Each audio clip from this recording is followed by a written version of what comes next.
Cerita ini tersebar saat saya kira-kira masih kelas 3 sekolah dasar. Pada saat itu, ada cerita tentang penjual bakso tanpa kepala yang tepat jam 12 malam berkeliaran untuk mencari kepalanya. Menurut tetangga-tetangga saya yang pernah menemui penampakannya, tepat jam 12 malam, berdenting bunyi mangkok yang dipukul-pukul seperti layaknya penjual bakso. Salah seorang tetangga saya, sebut saja Dodi, dia pernah bertemu langsung dengan penampakan hantu tukang bakso itu. Suatu malam, tepat jam 12:30 malam, terdengar suara mangkok dipukul-pukul, menandakan ada pedagang bakso lewat. Sebenarnya Dodi sudah mengetahui kabar tentang penjual bakso tanpa kepala itu. Cuman entah kenapa pada malam itu dia seakan-akan tidak ingat akan kabar seram itu. Mungkin karena lapar, jadi otak nggak jalan. Saat denting mangkoknya tepat di depan rumahnya, dengan kecepatan penuh, dia menghampiri tukang bakso itu. "Mas, baksonya 1 mangkok.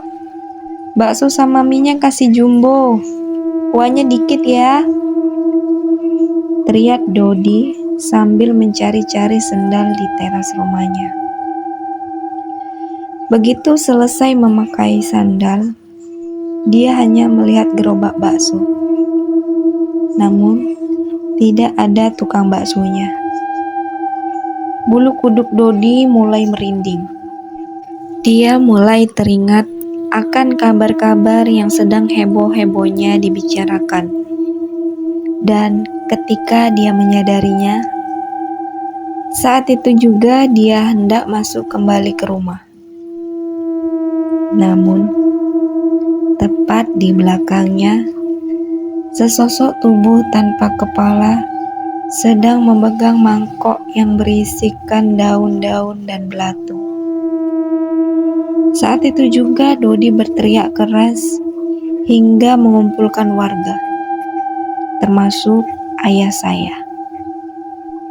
Namun, ketika warga telah berkumpul, Dodi sudah ditemukan dalam keadaan pingsan dengan tubuh bersimbah keringat. Setelah beberapa jam, Dodi pun siuman. Karena masih banyak orang yang berkumpul untuk mencari tahu tentang apa yang terjadi, akhirnya Dodi menceritakan semua kejadian yang dialaminya.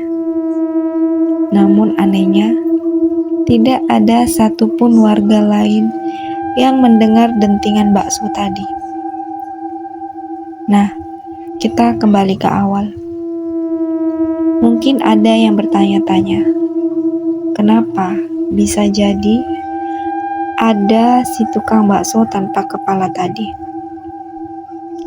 Oke, saya akan ceritakan sedikit yang saya tahu dengan dari sumbernya. Menurut cerita dari tetangga saya, sebut saja Pak Sudirman. Dia adalah saksi mata terjadinya pembunuhan tukang bakso tadi. Menurut beliau, tukang bakso itu biasa lewat di gang dekat rumahnya Pak Sudirman. Penjual bakso itu sebenarnya orang baik dan ramah.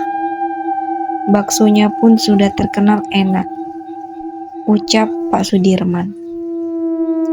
Mendengar itu, saya langsung mengorek-ngorek beliau untuk dapat info yang lebih dalam.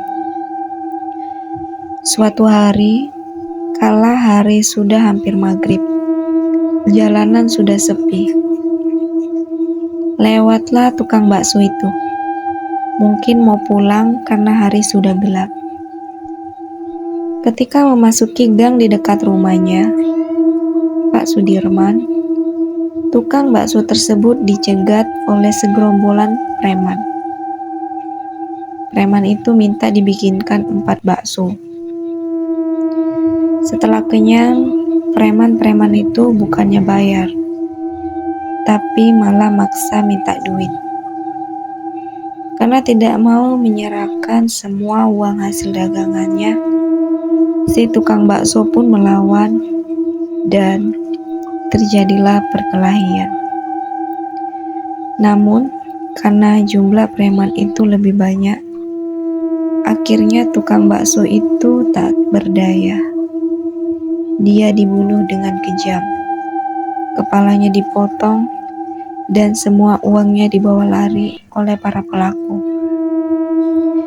Warga yang melihat banyak yang hanya diam dan teriak-teriak agar orang berkumpul. Namun karena menjelang maghrib, mungkin lagi pada sholat, jadi hanya sedikit yang keluar menyaksikan kejadian itu. Karena warga juga takut, jadi tidak ada yang berani menghampirinya. Sebulan sejak kejadian pembunuhan tukang bakso tersebut, polisi hanya menangkap 1 orang pelakunya, sedangkan sisanya ditemukan tewas mengenaskan.